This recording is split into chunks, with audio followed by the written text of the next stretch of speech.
Hello, everybody. Dave Neal here, stand-up comic and host of the Dave Neal Show, and we've got another Joe Rogan Experience update. Now, of course, if you haven't been following this story, we'll catch you up right now, but it's extremely interesting in today's climate.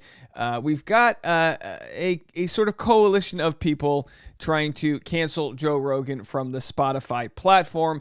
In doing so, they're trying to pull other artists and content creators away from the platform. And people have long argued, Joe Rogan is too big to fail. They have a $100 million investment. But, you know, we've got sort of an issue here that reminds me of Gulliver Travels, where you've got Joe Rogan being pecked away one at a time by different artists leaving the platform. Joni Mitchell, Neil Young, and now there's a bunch of Taylor Swift fans who want her to leave. We have yet to see sort of a mega star leave the platform in support of their fan base over Joe Rogan, but it's becoming extremely fascinating what's going on.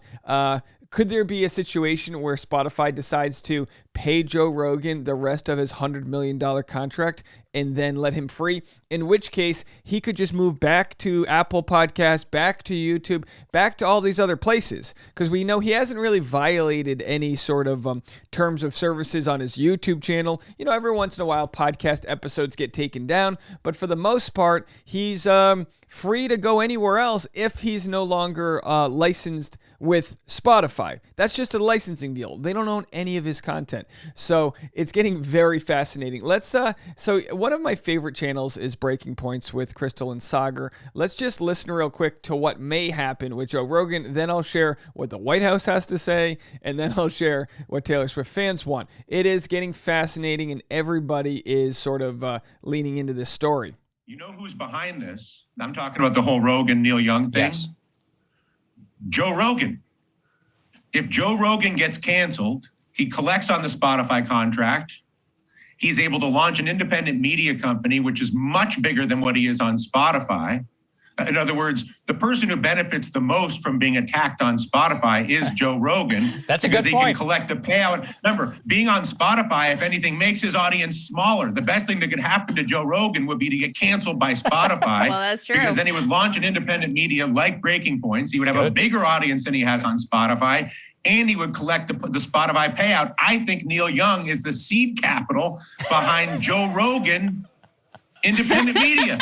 All right, so this idea, obviously Joe Rogan's not behind this, but the idea that he would benefit from it all is accurate. Absolutely. He's not going away. You can take someone's platform, you can cancel their MySpace page, you can do all these things. People will find them. The name is so highly searchable, and the sort of recipe for what Joe Rogan does is so desirable. I'm going to play for you guys this TikTok right here, explaining why his legion of 11 million fans aren't going anywhere, which is really important, because what it goes to show you is that we can try to get someone canceled or removed, but he won't be silenced is the point. And then we have to look into why people want him canceled or removed, and the idea of saying cancel culture in the first place. You know, we live in a time where someone like myself, I'm a progressive person, and I kind of want just about every single progressive policy, big Bernie Sanders guy, all that jazz. Bernie Sanders, of course, was on the Joe Rogan Experience, got more probably votes his way from that than any sort of legacy media or traditional media that he had been on. But my idea with why people are going to, with cancel culture, so there's this idea on the left that if you are against cancel culture, you're also against progress, and I disagree. And again, it's not everyone on the left. We're divided into many different factions, right? But there's this idea that people say it's not cancel culture, it's consequences. So it's a consequence of your actions. Now, is this an accurate consequence of Joe Rogan's actions, talking to different professionals? Albeit, listen, I've listened to some of the podcasts that people are in uproar over. He does maybe 15 hours of content a week. He doesn't get it right every single time. But what he's searching for, and a lot of people are searching for, are answers to a lot of questions that we don't receive from mainstream media. So let's just have a quick listen to this blue-collar worker and why he thinks Joe Rogan's not going anywhere. Mr. Rogan and J. Cody Ironworks, please don't let them silence you. There are 11 million of us, and I'd be willing to bet more every day, that come to you for some kind of honest dialogue that we aren't finding someplace else. And your silly little podcast makes this just a little easier for me to do. And I'd be willing to bet that it probably does the same thing for a bunch of other people. So I'll follow you onto whatever platform you want to go to. And that's where they are, folks. And I'll just say this. You have to look at the cause and effect of things. If Joe Rogan's no longer, giving his opinion on types of things, having these conversations, you don't just stop whatever misinformation you think he's spreading. You stop all of the good things that have happened. There's been plenty of people, thousands probably, that have been motivated to eat a healthier diet, as he talks a lot about health and nutrition and an active lifestyle. This is a guy in his mid-50s who's still doing jiu-jitsu and all these other things. I have someone close in my family that hasn't received the vaccine. They don't believe in it for whatever causes they have. Their minds can't be changed on the matter. And that same person also took matters into their own hands the last year and a half and lost over 100 pounds. They decided to get their life back in shape and get their immunity up. Now, we always say, yeah, getting the vaccine is going to help prevent larger amounts of hospitalization from COVID. We know all of these things. These are empirical facts. But the conversation we don't have, and I talked about this the month that the studies came out, is that a lot of these comorbidities in our country, the biggest being obesity, are not talked about because we're afraid of fat shaming people. And it's not about it's not about fat shaming people. It's about understanding there are other ways to attack overcoming these issues, especially for people that aren't going to get the vaccine. We need to come to that conclusion that some people just aren't going to do it, no matter what. The more you try to put mandates, it's just not going to work. People are losing their jobs over it. They're not going to waver in their opinions, including people that are getting even hospitalized by it. Many aren't changing their opinions. So the White House praised Spotify's new COVID disclaimer. Over the weekend, Joe Rogan had to release a statement, and so many different conversations are happening all at once regarding this misinformation. And Joe Rogan's like, yeah, put a content warning up. Absolutely. Well, after he decided, yeah, we're okay with content warnings, and after Spotify said, yeah, we're okay with content warnings too, which already exist automatically on YouTube videos and Instagram. If you talk about COVID, they're going to hear it and they're going to put a little warning out. Does this change anything? I don't think so. I don't think it does. That's fine. Do whatever you want to do on your app. But now that that's happened, some of the scientists that were in this packet, this of 270 scientists and healthcare professionals that signed this open letter that began this conversation, some of them are saying it's just not enough. So it makes you wonder, like, will the goalposts keep on moving if you start to bend to whatever wishes other people want? And the White House press secretary said that they want she said, our hope is that all major tech platforms and all major news sources, for that matter, be responsible and be vigilant to ensure that the American people have access to accurate information on something as significant as COVID. Now, podcasting in general has been sort of the one place where people haven't been canceled for what they've been saying, because I think it requires a lot more effort to pick apart people's words on podcasting, which is long form content in most cases, versus a random tweet, or in the next video we'll make Whoopi Goldberg on short form conversations like she had on The View. Not to say that she was picked apart. She's suspended from The View for what she said, and we'll get into that story next.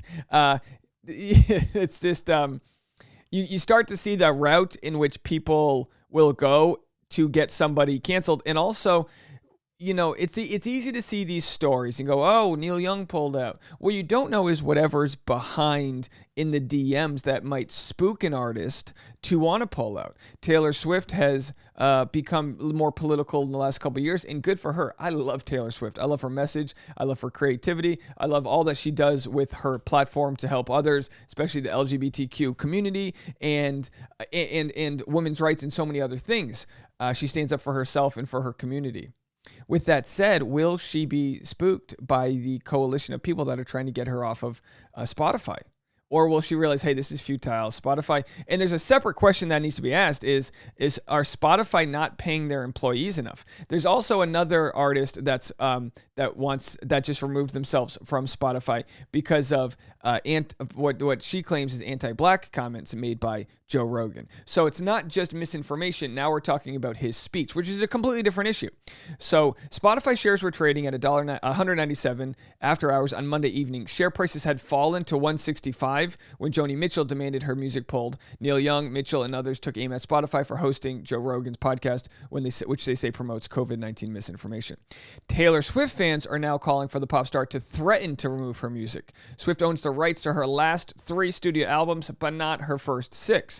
Swift has 53 million monthly listeners on the platform, far more than Young and Mitchell. So the Spotify share prices are pretty much back to normal. So this whole idea, like Spotify lost X amount of $1 billion overnight, that's just the stock market, okay? That's, things are perfectly fine over there. But if you get 100 different artists that all have 1 million followers to remove themselves from Spotify, is that enough to dent what is Joe Rogan's 11 million viewer base? But is a Joe Rogan viewer base worth more to Spotify than an artist? Because say I follow Joe Rogan and Taylor Swift. If she leaves Spotify, I'm not guaranteed to leave Spotify with her. You know what I mean? So there's a lot of questions to be asked here, and we're digging our feet in the sand, folks, and we'll have to see what actually happens. Now, people will say, hey, Joe Rogan will be fine through all this. Absolutely. It's not really about Joe Rogan. It's about taking a stance for some people on what is either right or wrong. And right not necessarily meaning you believe everything in a Joe Rogan podcast, but right in a lot of eyes means we want to hear the conversation. And so the Joe Rogan Experience is Spotify's highest rated show, which with each episode bringing in over 10 million listeners. Streaming service cut a deal believed to be worth $100 million in late 2020 for the exclusive rights to host the former Fear Factor host podcast. Swift fans are calling for the pop star to remove her music from the service. The fact is that Taylor Swift could probably end Joe Rogan with one tweet to Spotify. One fan tweeted on Sunday to more than 6,700 likes. I don't necessarily agree with that. I don't think she can end Joe Rogan. I think if anything, the fans should petition to have Taylor Swift on the Joe Rogan podcast. I think conversations, like we've said, the only cure for bad conversations are more conversations, more good conversations. Taylor Swift owns the masters to her last 3 albums. All right, so we got all that. So, yeah, we'll have to see how this all plays out. We'll have to see the pressure that's going to be put on other artists. If one domino falls, will the whole thing go? And Spotify isn't too big to fail. You could see a culture war playing out on Spotify where people sort of just don't want to lose their fan base. But also, is it an accurate portion of their fan base that's petitioning, or is it a small but very loud coalition of people? We'll have to see how this all goes. We'll have to see what Joe Rogan says next. But it's very fascinating, guys. We live in a wild time right now where you can have people that aren't even fans of you trying to have you removed. It's not like there's only 100 podcasts on Spotify. They need to remove Joe Rogan so they can have somebody else. No. There's plenty of space for everybody. And I think what this has proven, and let's see if we have a couple, real quickly, a couple other messages here. What this has proven is just that we're so misdirected in where we need to be putting our energy. Matt Stoller said, I'll call for censorship of Joe Rogan when he lies us into a few wars and prints a few $1 trillion for his buddies under the guise of science. Until then, F off. Tulsi Gabbard said, I get the feeling some people are using Joe Rogan's COVID interview as a pretext to silence his voice because he's not woke. Zealots of wokeism try to censor voices who don't agree with theirs because they fear the absurdity and weakness of their positions will be exposed.